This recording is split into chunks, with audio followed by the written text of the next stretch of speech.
sudah melahirkan di dunia ini dengan izin Allah, dengan ridho Allah Subhanahu wa Ta'ala. Mudah-mudahan kita semua nanti bisa bergandeng tangan, bisa berkolega, bisa bersama-sama bersamaan sampai di surga.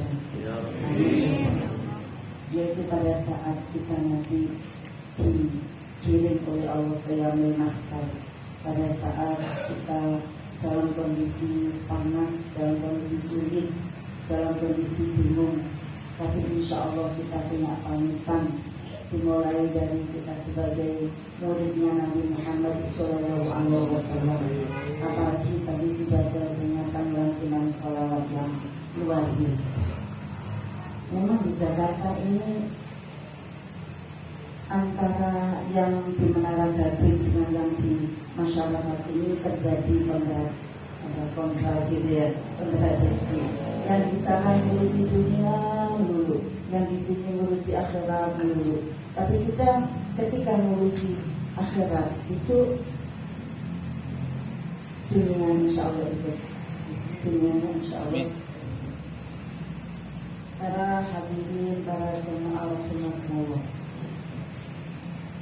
kita dari langit itu dituruni oleh Allah seorang nabi yang namanya Nabi Muhammad SAW, yang pada bulan ini kita peringati ulang tahunnya turunnya sholat, yang dijemput oleh Rasulullah menuju langit. Mana dia? Sidratul Muntaha. Di mana letaknya? Di sana, Allah alam. Di sana lah, di sana. Allah. Yang jelas di tempat yang mulia. Kenapa kalau syariat yang lain, wahyu yang lain itu cukup dengan kurir yang disebut dengan malaikat Jibril, diutus oleh Allah dari atas sana kepada Nabi Muhammad SAW untuk menyampaikan pesan-pesan Allah yang namanya wahyu risalah. Tapi kenapa ketika Al-Quran itu Nabi Muhammad dipanggil langsung oleh Allah, tidak pakai kurir, tidak pakai wasilah? Ini menunjukkan betapa paling dan maha pentingnya yang namanya sholat. Sholat itu artinya adalah doa. As-sholat ad-doa. Makanya itu doa yang paling afdal dipanjatkan adalah doa pada saat kita melaksanakan sholat. Nah, untuk menjadikan sholat itu sebagai doa, bagaimana caranya? Yang ngerti maknanya bacaan-bacaan sholat. Tentu saja kita sebagai santri sudah ngerti deh, sudah paham ya? Arti sholat mulai Allahu. Di dalam kitab Syarah Bulughul Maram namanya Ibanatul Ahkam, Syarah Bulughul Maram. Saudara ini pernah saya ajak waktu nanti Syarah Bulughul Maram ya, Ibanatul Ahkam. Itu diterangkan bahwa as-sholat mi'rajur ruh ilal mala'il a'la. Sholat itu adalah naiknya roh kepada zat yang maha tinggi, yaitu Allah Subhanahu wa Ta'ala. Karena itu kalau santri-santri ditanya, ngapain kamu melepas baju? Mau mi'raj? Mau mi'raj? Gimana mau mi'raj? Sajadah. Karena apa? Karena para ulama menafsirkan itu sholat itu apa? Mi'rajur ruh ilal mala'il a'la. Naiknya ruh ke yang maha tinggi. Apakah ketika sholat itu kita sudah merasakan naik? Bagaimana bapak-bapak, ibu-ibu, mbak-mbak, mak-mak, apakah sudah pernah merasa naik? Malah kalau sholat itu kita ingat ini mau hujan, jemurannya belum di tadi kompornya masih dikecil. perlu dimatikan. Saya sendiri juga begitu. Naruh apa lupa. Itu ingatnya ketika apa? Sholat. Karena sholat itu kita sedang zero. Kita sedang mi'raj. Makanya kalau kita lupa sesuatu, coba menzerokan, mengkosongkan diri kita dari segala urusan. Maka nanti akan ingat semua yang kita lupa, insya Allah. Nah, kenapa ya Allah kok tadi lupa ketika sholat jadi ingat? Padahal kita nggak ingat loh, tiba-tiba kayak. Nah, itu namanya kita lagi kosong. Nah, ketika kosong hanya ingat kepada Allah, itu kita nanti akan diberi kecerdasan. Nah, kecerdasan ini kecerdasan spiritual. Sekarang kan sedang dikembangkan itu kecerdasan spiritual, kecerdasan emosional. Dan terakhir itu saya baca teori U. Nah, kita tadi sudah pernah membaca teori U? Belum. Jadi ada teori U itu, ini sangat bagus untuk kita bersosial ya. Ini lepas dari masalah sholat. Yaitu dalam teori U itu diajarkan ada sebuah penelitian. Kita harus belajar bagaimana namanya egoisme menjadi egoisme. Ego itu kenapa? Artinya berapa? Ego, ya.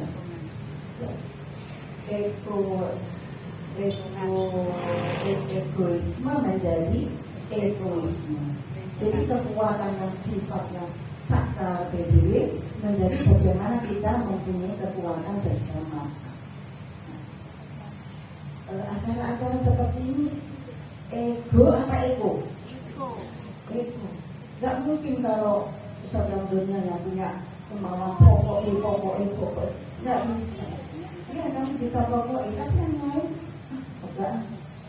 Nah, tapi ketika sudah ego itu diubah menjadi ego, itu akan menjadi sebuah kekuatan dari diri kita dan dari jamaah kita, dari kolega, dari lingkungan kita.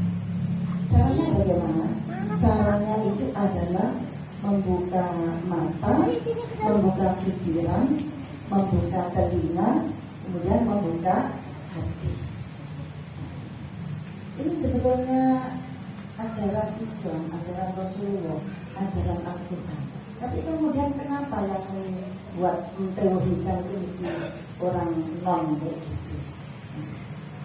Ya ini saking pintarnya mereka atau saking bodohnya kita? Dua-duanya. Sebetulnya kita itu sudah kok melaksanakan itu, tapi kita tidak menyadari, belum menyadari. Misalnya kita sedang mengamalkan ajaran-ajaran Imam Al-Ghazali, kita sudah mengajarkan ajaran-ajarannya Imam Ibnu Athaillah tadi di dalam kitab Al-Hikam. Itu sudah, tapi tidak tahu teori apa yang kita terapkan. Nah, teori itu mengajak kita untuk belajar berpikir tidak egois tapi egois. Nah, sebenarnya caranya belajar membuka mata, yaitu menganalisa. Kita punya santri, misalnya karena sini komunitasnya santri, ini kita contoh misalnya. Kita punya santri itu yang hobinya itu lompat pagar di malam hari. Nah, ini santri kreatif namanya. Nah, kita nggak boleh mengatakan santri nakal, ya. Apalagi yang bunyi itu adalah kiainya, pengasuhnya. Ini nggak boleh, ini nanti jadi doa yang tidak baik. Kita sebut saja santri kreatif. Nah, kita kan punya CCTV. Nah, jadi siapa semalam yang sudah melompat-lompat itu? Nah, akhirnya kita belajar tidak tidur malam, melototi CCTV. Pas ada rembuk-rembuk sarung gitu, kita sudah mulai nginjing siapa? Hanya ini. Pagi kita panggil. Kenapa kamu melakukan seperti itu?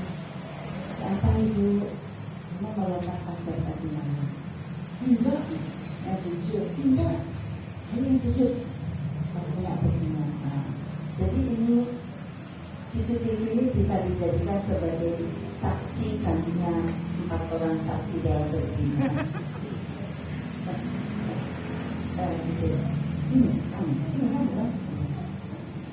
Sudah apa maunya? Katanya ngopi di tempat warung depan rumah.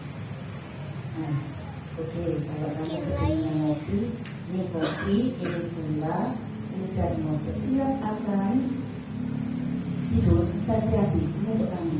Jangan bilang ke kamu ya, ini untuk kamu.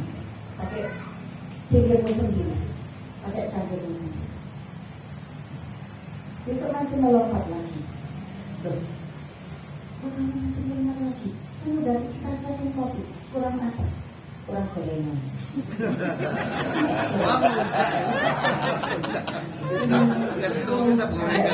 Ada ini.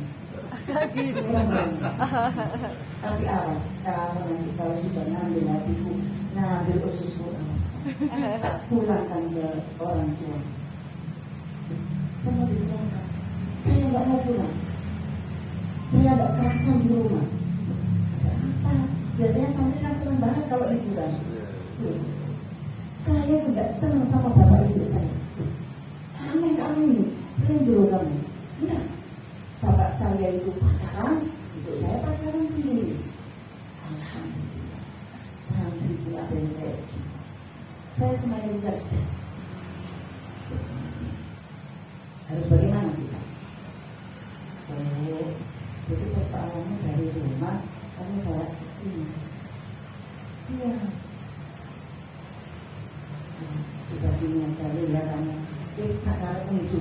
Yang penting kamu nggak ngajar temannya, kamu nggak ganggu orang lain, kamu sekolah, kamu ngaji loh. Ya. Sekolah belum mau sekolah, ngaji ya mau. Biasa kayak anak normal gitu. Tapi yang satu melompat ini nggak bisa, karena dia merasa kalau malam nggak satu. Nah, terus ini kan berarti kita punya masalah. Nah anak itu kan nggak bisa disalahkan karena problemnya dari bapaknya. Kamu kok tahu bapak nggak salah? Iya, saya pernah diajak itu, saya suruh membeli mobil, kemudian bapak itu kalau punya hotel, terus bapak itu sama rambut pirang. Kamu kok tahu? Iya, mobilnya saya tinggal saya mulai. Bapak ya akan berarti. Terus saya juga, ibu saya juga begitu, gitu. Mungkin ibunya dendam. Bapaknya punya wil, ibunya punya wil. Alhamdulillah ini kasus semua tidak tidur. Kemudian akhirnya bukan hanya anaknya yang kita konseling, ini laki-laki, tapi bapak ibunya yang kita konseling. Jadi pekerjaan pengasuh itu bersabang, ya ngajar, ya konseling anaknya, ya bukai anaknya, ya konseling orang tuanya untuk menyembuhkan penyakit anaknya. Dan anak laki itu kalau dibangunkan, ini ada yang Masya Allah sudah tua, anak dibangunkan sini, lari sini, dibangunkan sini, lari sini, ada yang dibangunkan bangun, tapi kepala bawahnya yang bangun. Masya Allah, ini semakin kesini bapak-bapak, semakin tantangannya semakin berat. Karena itu menjadi pengasuh dan calon kiai, calon ulama dibutuhkan kesadaran yang tangguh, kesadaran yang berlipat-lipat. Subhanallah. Kita harus punya nyali beribu-ribu. Gimana sama dari sama belum diuji, kalau santai-santai besar ini kata, kan jangan, ya sudah selesai. Kalau anak-anak, kenapa ya jangan ya? Kenapa dilarang? Ya mau tahu aja. Nah, lanjutannya akhirnya baiknya satu-satu kita sendiri. Makanya kalau tengok anaknya tuh nggak pernah ini bapak, mana bapak? Ya bapak repot ibu. Nah nanti kalau ditanya mana ibu kesendirian bapak? Nggak pernah bersama. Ternyata kayak gini masalahnya. Dan kenakalan bapak, kenakalan orang tua, bapak ibu itu menyebabkan kenakalan. Disitulah kemudian sekolah-sekolah madrasah itu menggerakkan namanya parenting. Nah, parenting itu bagaimana bapak ibu dan anaknya ini sekolah bareng.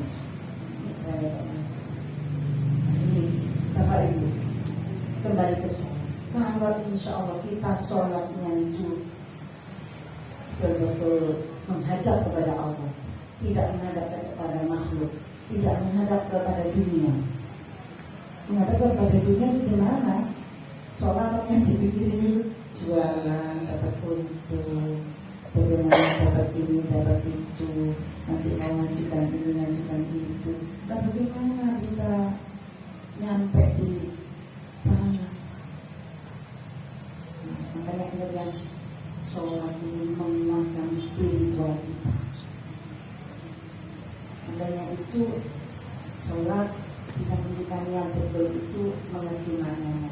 Ini urusannya Ustaz Rondoni, bukan urusan saya. Bukan maknanya saya diterangkan mulai Al-Fatihah itu ngapain yang dibaca Al-Fatihah, ngapain harus Allah Akbar, ngapain harus baca ini itu, ngapain harus sujud penghambaan diri kepada Allah. Kenapa sujudnya harus berlama-lama, tidak cepat-cepat kayak burung muncul gitu ya, cepat-cepat. Nah, jangan lupa ininya, jangan sampai gosong pakai sajadah yang jadi namanya min asal sujud itu bukan hitam di sini, bukan hitam di jidat, tapi putih di hati. Kalau putih di hati terkait dengan teoriku tadi, membuka mata, yaitu ketika kembali kepada kasus anak tadi, kita nggak menutup mata kita analisa apa yang terjadi pada diri anak ini, lihat perilakunya, kesehariannya, perkataannya, bagaimana dengannya, kita analisa secara sederhana saja, nggak usah pakai teori, karena saya nggak ngerti teori. Kenapa ini? Ngotot terus. Secara begini, problem bagi saya catat anak ini sebagai satu contoh masalah besar. Kemudian kita belajar mendengarkan keluhan anak-anak. Ini santri itu cara ulama harus dengerin apa keluhan santrinya. Kalau pejabat yang dengerin keluhan rakyatnya. Kalau pejabat sekarang mungkin budak apa tuli. Kalau ini sudah bijak semua, ininya sudah kompromi semua, hatinya sudah mughallaqah semua.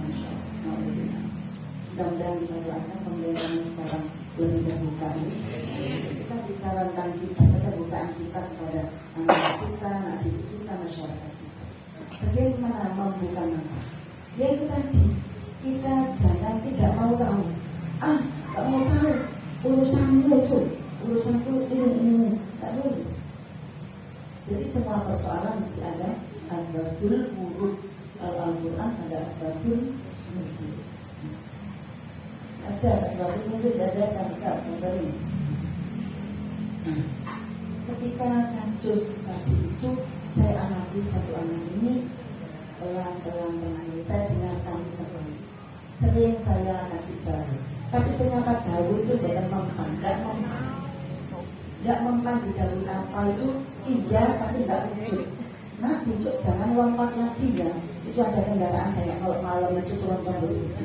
Saya jangan lompat. Iya ibu, ya iya dari bulan-bulan baru kata itu. Tapi selalu saya dengarkan. Akhirnya saya bongkar ya betul, karena yang ditangani itu banyak. Nggak nyesel. Akhirnya saya mahabbah. Ketika ada berkat kabar ngaji itu kan mesti banyak ini ya berkat, tahu berkat ya. Itu kan macam-macam. Ada kata ayam gede-gede gitu. Tak simpan di kulkas, besok pagi tak kasihkan. Paginya itu saya kasih. Ini banyak banget. Ya nggak apa-apa sama teman-teman. Akhirnya mahabbah dengan lesan tidak mempan, saya kasih mahabbah dengan makanan. Sudah mentok. Ternyata anak itu kalau dikasih makanan itu kemudian hatinya dulu. Ternyata ibunya sayang sama saya, tidak benci sama saya. Saya belajar mendengar keluarnya, terus terbuka menceritakan tentang problematika di rumahnya. Ya cukup nak, aku sudah tahu. Please kamu sekarang yang di sekolah ngaji yang baik, kamu jangan merugikan diri sendiri, jangan merugikan orang lain, masa depanmu masih panjang. Nah, sebenarnya, ya, pelan-pelan. Sekarang nggak pinter tapi ya sholat itu sudah bagus. Terus saya mencoba untuk selalu membuka mata, tidak hanya pada satu anak itu, tapi juga kepada yang lain. Kemudian saya juga membuka pikiran, mencoba membuka hati saya semakin luluh, semakin agak sabar gitu lah. Padahal saya itu, woi, ada ini bilang, Bu, jangan dimarahin yang anak itu. Lo kan nggak dimarahin. Saya bilang, ya kayak gini, bapak-bapak itu sekedar tertaruh kita di sini. Mudah-mudahan apa yang saya bisa sampaikan yang saya singkat ini bermanfaat untuk kita. Yang penting mari kita membuka mata tentang sebuah peristiwa, semua peristiwa. Kita buka mata, kita buka telinga, kita buka pikiran, dan kita buka hati. Mudah-mudahan kita diberi semakin kuat hati kita oleh Allah Subhanahu wa Ta'ala di dalam mengalami segala kehidupan yang penuh dengan hiruk-pikuknya dunia.